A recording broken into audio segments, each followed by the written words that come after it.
कृपया अपनी पसंदीदा कहानियों के लिए कार्टूनी टाउन चैनल को सब्सक्राइब करें। अच्छे संस्कार और ज्ञान का यह सफर जारी रखें। सोहन लाल अपने 3 बच्चों के साथ रहता था। पत्नी के गुजर जाने के बाद से सोहन ने ही अपने बच्चों को माँ और बाप दोनों का प्यार दिया था। बेटे की शादी हुए 2 साल हो गए थे और अब अपनी बेटियों के लिए अच्छे रिश्ते ढूंढ रहे थे। एक दिन सोहन लाल के भाई उनके घर आते हैं। अरे सोहन, घर पर ही है ना? हाँ भैया, आइए ना।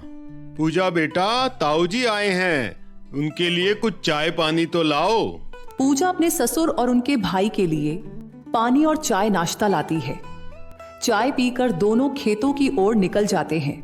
अरे सोहन, अपनी सारिका और सुनैना के लिए मेरे पास बहुत अच्छा रिश्ता आया है। वाह भैया, ये तो बड़ी खुशी की बात है। दोनों सगे भाई हैं, शहर में रहते हैं। बड़े बेटे का नाम है मयूर और छोटे बेटे का नाम है मयंक।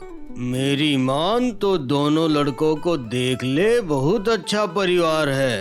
भैया, नाम तो बड़े अच्छे हैं। दोनों करते क्या हैं? बड़ा बेटा तो शहर में सरकारी ऑफिसर है और छोटे बेटे ने अभी अभी अपना काम शुरू किया है। सुनने में तो सब ठीक लग रहा है भैया, बाकी आपको जैसा ठीक लगे वैसा कर लेते हैं। लो, अभी फोन पर बात कर उनको शाम घर आने का न्योता दे देता हूँ। शाम को रामेश्वरी अपने दोनों बेटों मयूर और मयंक के साथ सोहन के घर आती है। सोहन की बेटियां उन दोनों के लिए चाय लाती हैं। भाई साहब, हमें आपकी दोनों बिटिया बहुत पसंद आई। दोनों भाइयों के लिए 2 सगी बहनें अगर घर में बहू बनकर आ जाए तो इससे सौभाग्य की और क्या बात होगी। भाई वाह, बहुत बढ़िया। बस तो बहन जी, अब शादी की तैयारियां शुरू कर दीजिए। बहन जी, दोनों बिन माँ की बच्चियां हैं। इनसे यदि कोई गलती हो जाए तो अपनी बच्ची समझकर माफ कर देना। भाई साहब, आप चिंता ना करें, मैं बहू नहीं बेटियां लेकर जा रही हूँ। हाँ, अब हमें चलने की इजाजत दीजिए। इतना कहकर रामेश्वरी अपने दोनों बेटों के साथ वहां से अपने घर आ जाती है। अब कुछ ही दिनों में दोनों की शादी हो जाती है। कुछ दिनों बाद राजेश्वरी रसोई में काम कर रही होती है तो छोटी बहू सुनैना वहां आकर कहती है, मम्मी जी, आप किचन में क्यों काम कर रही है? लाइए, मुझे बताइए कौन सी चीज कहाँ है। आज से किचन का डिपार्टमेंट मेरा है। बहू, अभी अभी तो तुम्हारी शादी हुई है। अरे धीरे धीरे सारी जिम्मेदारी ले लेना। मम्मी जी, जिम्मेदारी तो आप ही संभालिए, मुझे तो बस आपकी सेवा करने का मौका दे दीजिए। सुनैना बिटिया, सारिका कहीं नजर नहीं आ रही है। अरे दीदी को तो लेट तक सोने की आदत है, अब मैं मम्मी जी को कैसे बताऊं? अरे क्या सोचने लगी छोटी बहू? कुछ नहीं मम्मी जी, आप लिविंग रूम में चलिए, मैं आपके लिए चाय नाश्ता लाती हूँ। रामेश्वरी सुनैना के रूम में जाती है तो देखती है कि 10 बज रहे हैं और अभी तक सारिका सो रही थी। उसी शाम सारिका रामेश्वरी से कहती है, मम्मी, मैं बाहर जा रही हूँ। आज मुझे मेरी फ्रेंड्स के साथ शॉपिंग करने जाना है और हाँ, मैं डिनर भी बाहर लूंगी, तो प्लीज मेरा वेट मत करना। बेटा, मैं कुछ दिनों से देख रही हूँ कि तुम सारा दिन शॉपिंग में बिजी रहती हो, रात को अपने फ्रेंड्स के साथ चली जाती हो। बेटा, घर ऐसे थोड़ी ना चला करता है। ऐसे फिजूल खर्ची करने से तो भरे खजाने भी खाली हो जाते हैं। कुछ समय अपने घर को भी दो। मम्मी जी, मैं आज की मॉडर्न लड़की हूँ, मुझसे ऐसे घर में बंद कर तो नहीं रहा जाता। और हाँ, ये जो ठाट बाट है ना, ये सब मयूर की कमाई से ही है। दीदी, ये आप मम्मी जी से कैसे बातें कर रही है? माफी मांगिए मम्मी जी से। You please keep quiet Sarika, ये सब तेरा ही करा धरा है। सारा दिन मम्मी जी को मेरे अगेंस्ट बोलती रहती है। दीदी, ये सब तो आपकी मिसअंडरस्टैंडिंग है। सारा दिन मम्मी जी के आगे पीछे घूमती रहती है ताकि मेरी बुराई करके मम्मी जी से भली बन सके। इतना कहकर सारिका वहां से चली जाती है और फ्रेंड्स के साथ डिनर कैंसिल कर मयूर को फोन कर डिनर के लिए बाहर ही बुला लेती है। सारिका मयूर के सामने उदास होने का नाटक करती है। ओ सारिका, मैं तुम्हारे लिए सरप्राइज गिफ्ट लाया हूँ और तुम तो मूड खराब करके बैठी हो। माँ ने कुछ कह दिया क्या?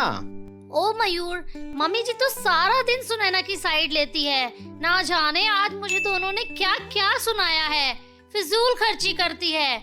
ना जाने कब हम अलग होके अपने घर में रहेंगे। ये कैसी बात कर रही हो सारिका? हम परिवार से अलग कैसे हो सकते हैं? ओ मयूर, इसमें गलत ही क्या है? वैसे भी अब तो मयंक का अपना काम है, तो परिवार की जिम्मेदारी तो उठा ही सकता है ना। अब वो समय आ गया है जब आपको मम्मी जी से अलग होने की बात करनी ही होगी। छोड़ो अब ये सारी बातें, चलो इस शाम को एंजॉय करते हैं। उस शाम दोनों बाहर से एंजॉय कर आ जाते हैं और अगले दिन मयूर अपनी माँ और भाई से कहता है, माँ, इन दिनों तुम्हारे और सारिका के बीच में कुछ ज्यादा ही मनमुटाव हो रहा है। इन मनमुटावों को कम करने के लिए हमें अलग हो जाना चाहिए। इसी में सबकी भलाई होगी माँ। ये तू कैसी बात कर रहा है बेटा? माँ, इसमें गलत ही क्या है? ये तो दुनिया की रीत है। हर दूसरे घर में भाइयों में बंटवारे होते हैं।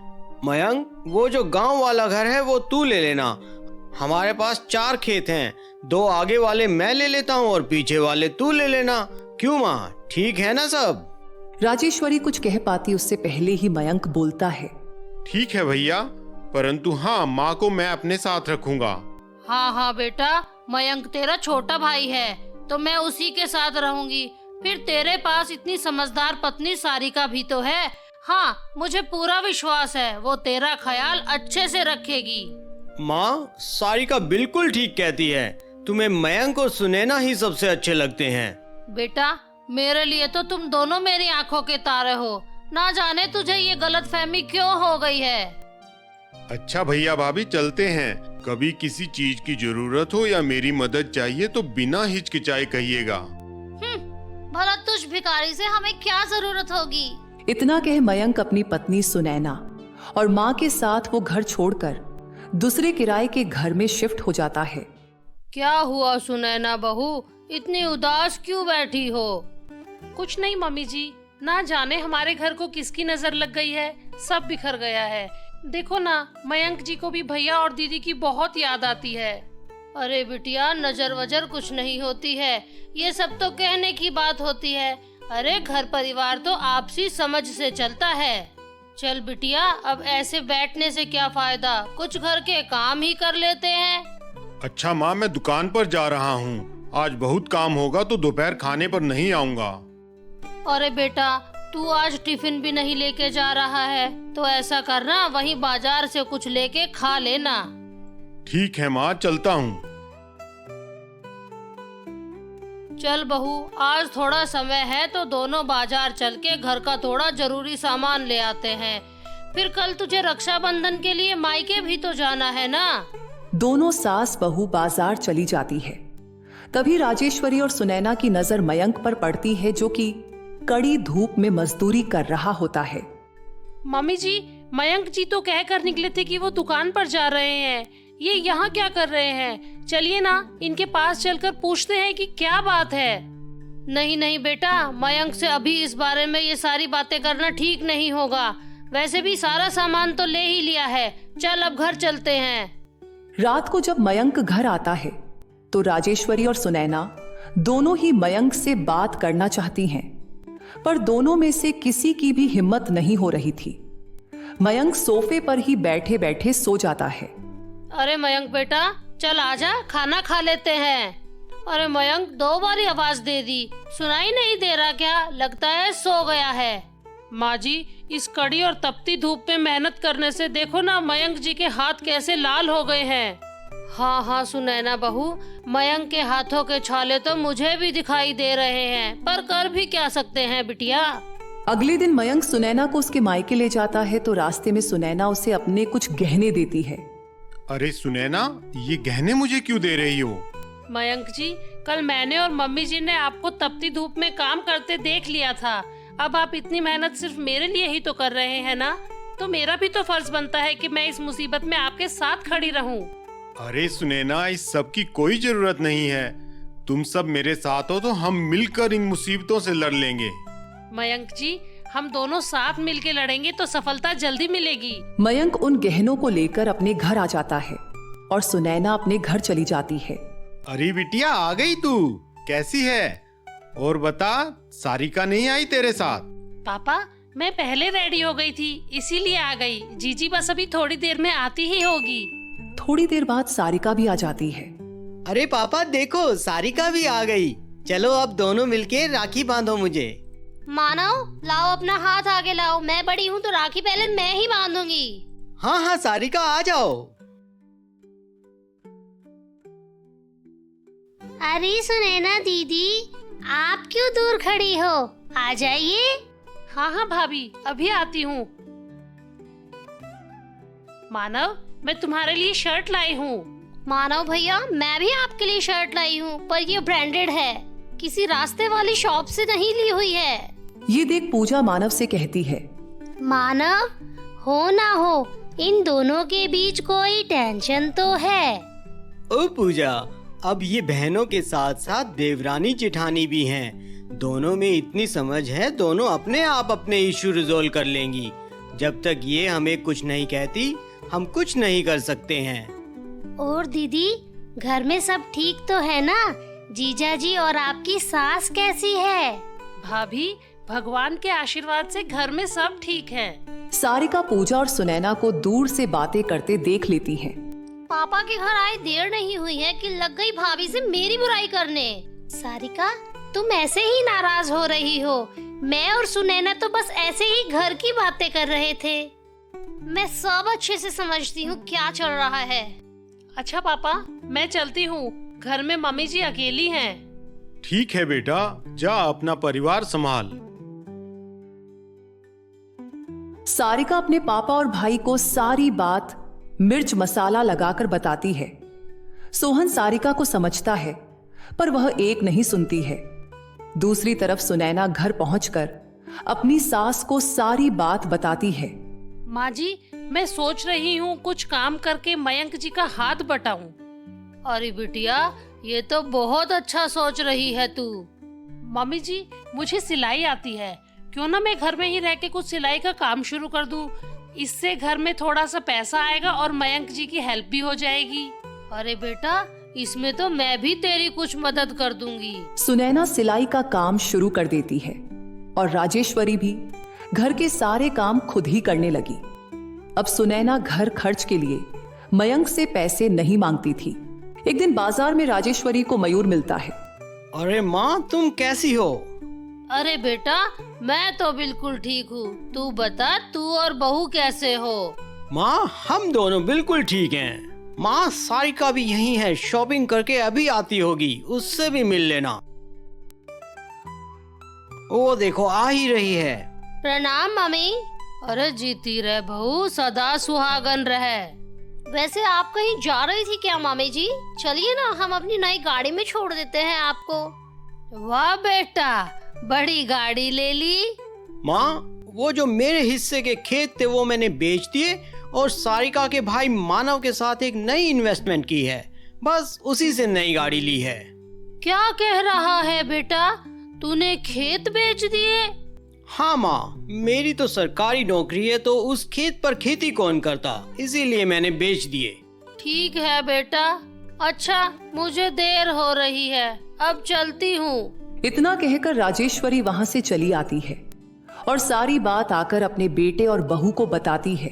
माँ, ये तो खुशी की बात है, भैया अपने जीवन में आगे बढ़ रहे हैं। हाँ बेटा, जीवन में तो बहुत तरक्की कर ली, पर अपनों को बहुत पीछे छोड़ गया है। मम्मी, आप अपना मन छोटा मत कीजिए। चलिए, मैं सबके लिए चाय लेके आती हूँ और बैठ के कुछ गपशप करते हैं। कितने दिनों से हमने एक साथ चाय भी तो नहीं पिया ना। राजेश्वरी अंदर से बहुत दुखी थी। वह समझ जाती है कि सुनैना उसका ध्यान बदलने की कोशिश कर रही है। हे भगवान, तूने मुझे बहू के रूप में बेटी दी है जो मेरा इतना ख्याल रखती है। तेरा बहुत बहुत धन्यवाद। मम्मी, मुझे भी तो माँ का दुलार इसी घर में आकर मिला है। हे भगवान, जिस घर में सास बहू में इतना प्यार हो, वो घर तो स्वर्ग है।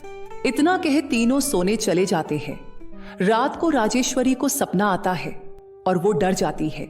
सुबह वह बाहर आंगन में अकेले खड़ी होती है। क्या हुआ माँ, सुबह सुबह इतनी उदास क्यों खड़ी हो? बेटा, रात को मुझे सपना आया जैसे तेरा भाई किसी मुसीबत में है। माँ, कल ही तो तुम भाई से मिली थी। भाई और भाभी दोनों ठीक थे, चिंता मत करो, उन्हें कुछ नहीं हुआ होगा। तभी मयंक को कॉल आता है। हेलो जीजा जी, आप जल्दी से जल्दी औषधे हॉस्पिटल आ जाइए। मयूर जीजा जी का एक्सीडेंट हो गया है। क्या कह रहा है मानव? मैं अभी पहुंचता हूँ। मयंक राजेश्वरी और सुनैना को साथ ले हॉस्पिटल पहुंच जाता है। भाभी कैसे हैं अब भैया? मयंक भैया प्लीज बचा लीजिए इनको।